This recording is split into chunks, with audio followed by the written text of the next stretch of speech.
लोगों के नज़रों में मेरे लिए वो रिस्पेक्ट नहीं थी जो मुझे चाहिए थी।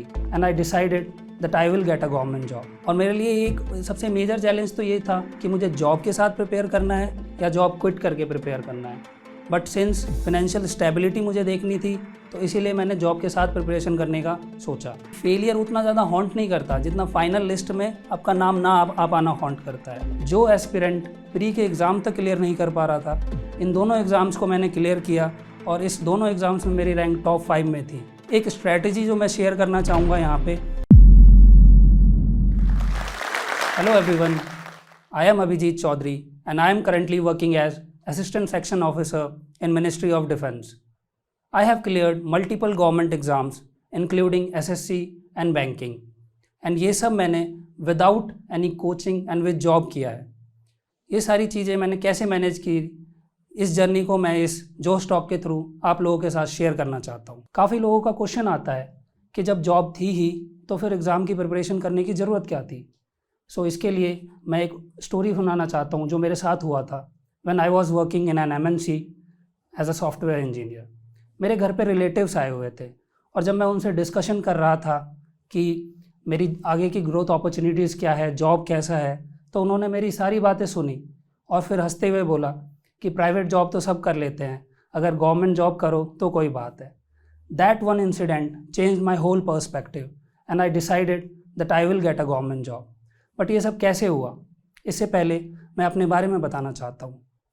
मैं दिल्ली में को बिलोंग करता हूँ, एक मिडिल क्लास फैमिली से बिलोंग करता हूँ। मेरे फादर ग्रुप 4 सिक्योरिटीज़ में HR टीम के पार्ट है। My mother is a home maker. I have 3 sisters. Being the only son, शुरू से ही मेरे ऊपर रिस्पॉन्सिबिलिटीज़ बहुत ज़्यादा रही है। घर वालों की एक्सपेक्टेशन शुरू से इतनी थी क्योंकि मैं पढ़ने में भी अच्छा था और मैं अच्छे मार्क्स स्कोर करता था। इस वजह से उनकी एक्सपेक्टेशंस और ज़्यादा बढ़ गई थी। Coming from a middle class background, हमारे पास उतना बैकअप नहीं होता, तो मुझे अपनी एजुकेशन के साथ साथ अर्ली एज में ट्यूशन क्लासेस भी लेने होते थे, जिससे मैं एक फाइनेंशियल बर्डन ना बन पाऊँ अपनी फैमिली। तो इसी बीच मैंने 12th का एग्ज़ाम दिया and I scored well there. मेरे लाइफ का सबसे पहला सेटबैक जो था वो IIT JEE का एग्ज़ाम था, जिसमें मेरी रैंक उतनी नहीं आई जितने मेरे पेरेंट्स एक्सपेक्ट कर रहे थे। उस टाइम मुझे रियल कंपटीशन पता चला। जो मैं सोचता था कि कंपटीशन वो होता है जो 40 बच्चों के बीच में आप अच्छे मार्क्स ले आए और अपने आप को विनर समझते हो, जबकि रियल कंपटीशन असली में ये होता है कि जब आप मार्केट में उतरोगे वहाँ देखोगे कि एक एक सीट के लिए लाखों लोग कम्पीट कर रहे हैं। इसी बीच मैंने NDA का भी एग्ज़ाम दिया, वो भी मैंने क्लियर किया, but due to some issue I was not able to join that job. I was so close to getting a government job, but yet मैं उसे ज्वाइन नहीं कर पाया। इसी बीच कहते हैं लाइफ गोज़ ऑन। मैंने बीटेक करी इंफॉर्मेशन टेक्नोलॉजी में और मैंने एक अच्छे MNC में एक ज्वाइन कर लिया। सब कुछ अच्छा चल रहा था, एक अच्छी जॉब थी, लाइफ भी स्मूथली चल रही थी, बट लोगों के नज़रों में मेरे लिए वो रिस्पेक्ट नहीं थी जो मुझे चाहिए थी। नाउ आई हैव डिसाइडेड कि मुझे एक गवर्नमेंट जॉब लेनी है। ये डिसीजन जितना मेरे लिए मुश्किल था, उससे ज़्यादा मुश्किल इसको स्ट्रेटजाइज करना और इसकी प्रिपरेशन करना था। और मेरे लिए एक सबसे मेजर चैलेंज तो ये था कि मुझे जॉब के साथ प्रिपेयर करना है या जॉब क्विट करके प्रिपेयर करना है। बट सिंस फाइनेंशियल स्टेबिलिटी मुझे देखनी थी, तो इसीलिए मैंने जॉब के साथ प्रिपरेशन करने का सोचा। मेरे लिए ये एक अलग टाइप का चैलेंज था क्योंकि मेरे को अपना वर्कलोड तो मैनेज करना ही था, साथ में प्रिपेयर भी करना था।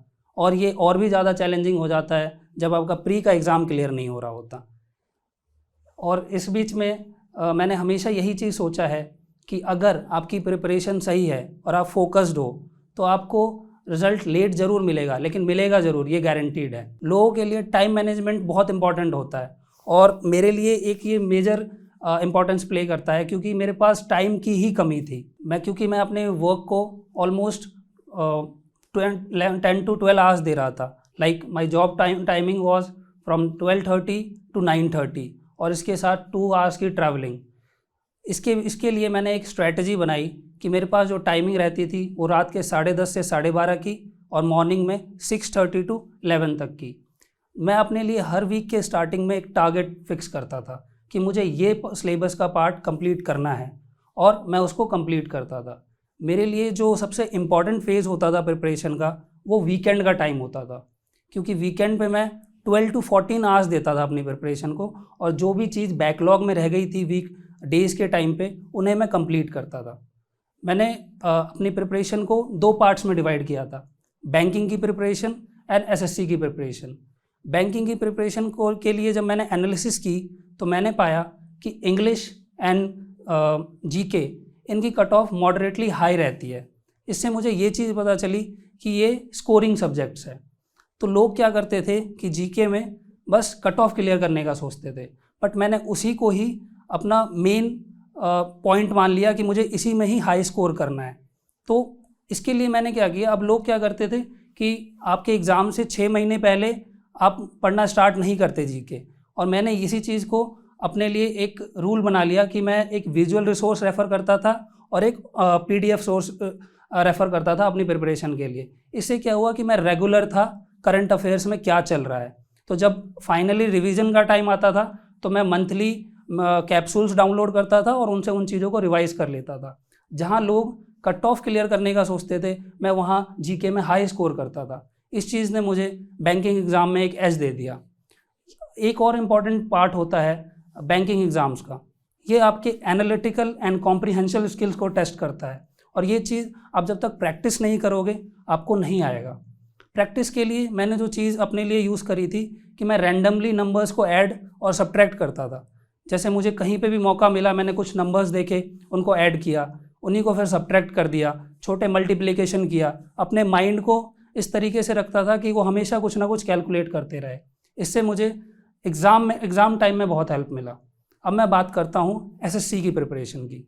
जब मैंने एसएससी के एग्ज़ाम्स की एनालिसिस करी तो मुझे पता लगा कि ये बहुत ही वास्ट है और इसमें प्रीवियस ईयर बहुत ज़्यादा इंपॉर्टेंट रोल प्ले करता है।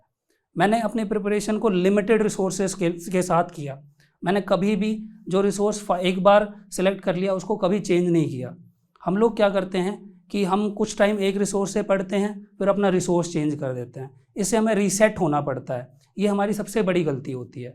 कभी भी आपको जो टाइम देना है वो अपने इनिशियल फेज़ में दो, क्योंकि आपको अपना प्रिपरेशन का फाउंडेशन स्ट्रॉन्ग बनाना बहुत इंपॉर्टेंट है।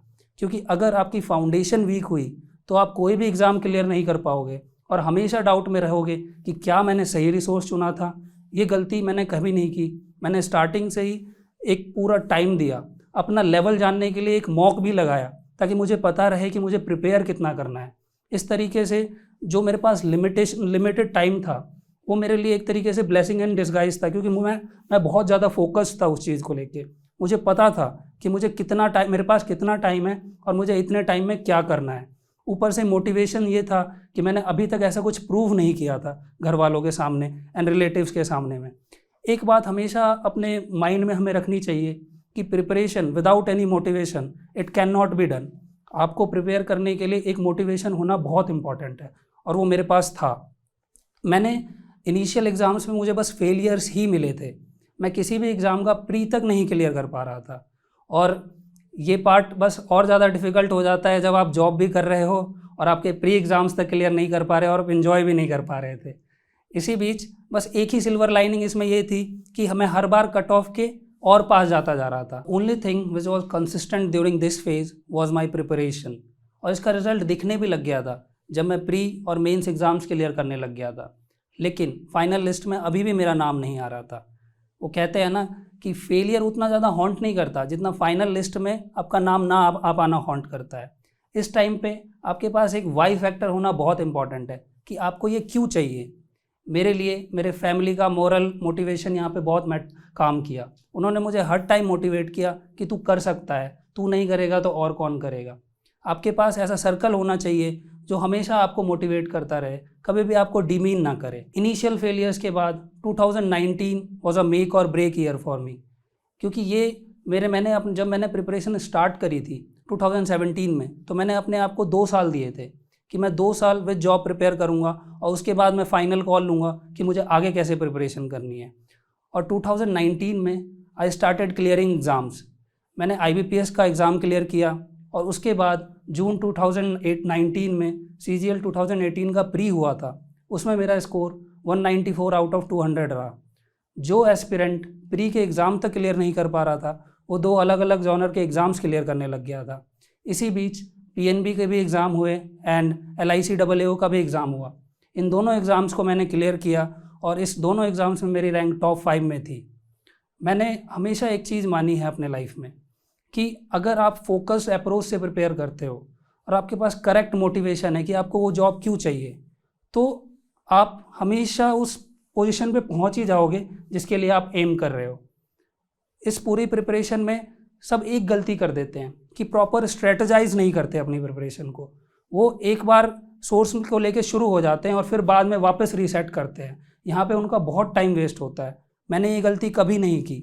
मैंने प्रिपरेशन से पहले स्ट्रैटेजी तो बनाई ही बनाई और प्रैक्टिस का हमेशा ध्यान रखा। कहते हैं ना, practice makes a man perfect, और गवर्नमेंट एग्जाम में practice is the key to get the job. मैंने हमेशा जिस एग्ज़ाम की प्रिपरेशन करी है उसके लिए मॉक्स दिए हैं। एक स्ट्रैटेजी जो मैं शेयर करना चाहूँगा यहाँ पे कि लोग मॉक्स किसी भी टाइम लगा देते हैं।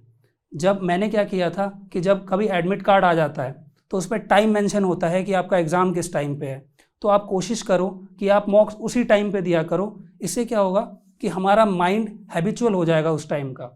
इससे एक फ़ायदा ये होगा कि हम अंडर परफॉर्म नहीं करेंगे। अगर हम आउट परफॉर्म ना करें बट हम अंडर परफॉर्म कभी नहीं करेंगे। बच्चों की शिकायत होती है बार बार कि we didn't give our best in the exam. वो इसीलिए होता है कि हमारा माइंड उस चीज़ के हैबिट में रहता ही नहीं है। तो ये चीज़ मैंने कभी नहीं की। मैंने मेरी इस पूरी जर्नी में एक चीज़ कंसिस्टेंट थी, मेरा फोकस और मेरी प्रिपरेशन, और ये सब मैं एक प्रॉपर मोटिवेशन से करता रहा। एट लास्ट मैं ये कहना चाहूँगा कि गवर्नमेंट जॉब लेना डिफ़िकल्ट ज़रूर है बट इम्पॉसिबल नहीं है। हाँ, इस काम को हम आसान ज़रूर कर सकते हैं with focused approach, right preparation and right strategy. जब मैं इतनी लिमिटेशंस के बाद भी मल्टीपल गवर्नमेंट एग्ज़ाम्स क्लियर कर सकता हूँ, तो you with all those things आप भी ये क्लियर कर सकते हो। एट द एंड मैं बस ये कहना चाहूँगा कि लगे रहो, मोटिवेटेड रहो, प्रैक्टिस करते रहो और खुली आंखों से सपने देखो और उसे साकार करो। Josh Talks is now a Spotify exclusive podcast. The audio version of our talks will be available only on Spotify. If you like this video and you like to listen to more inspiring stories like this, please follow the Josh Talks podcast only on Spotify. लगता था शायद मैं IAS बन भी जाऊँ तो मुझे English शायद नहीं बोल पाऊँगा।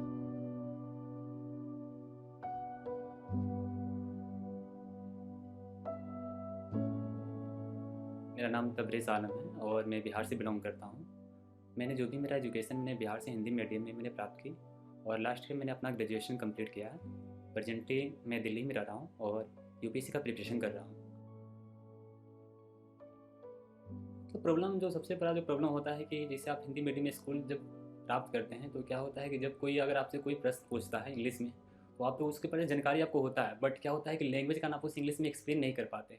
इंग्लिश से तो बहुत डर लगता है क्योंकि मेरा इन्वायरमेंट ही नहीं है, तो इंग्लिश से डर लगेगा, ये नेचुरल है।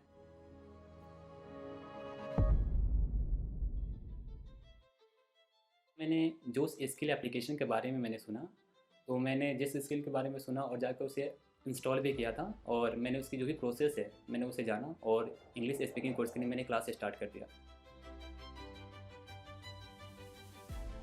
पहले तो थोड़ा बेसिक पोर्शन ग्रामर का बताया जाता है, उसके बाद वोकैब्स का जो प्रैक्टिस करना पड़ता है, उसके बाद रीडिंग प्रैक्टिस होता है और अल्टीमेटली आपको प्रैक्टिस करना पड़ता है आपके प्रैक्टिस पार्टनर से। 10 मिनट आपको मिनिमम बात करना पड़ता है, उसके बाद आपका एक जो कोर्स होता है वो कंप्लीट हो पाता है। मैं बोल सकता हूँ श्योरली कि मैं किसी से भी कोई भी पर्सन हूँ मैं उसे इंग्लिश में कम्युनिकेट कर सकता हूँ, मुझे कोई इशू नहीं है।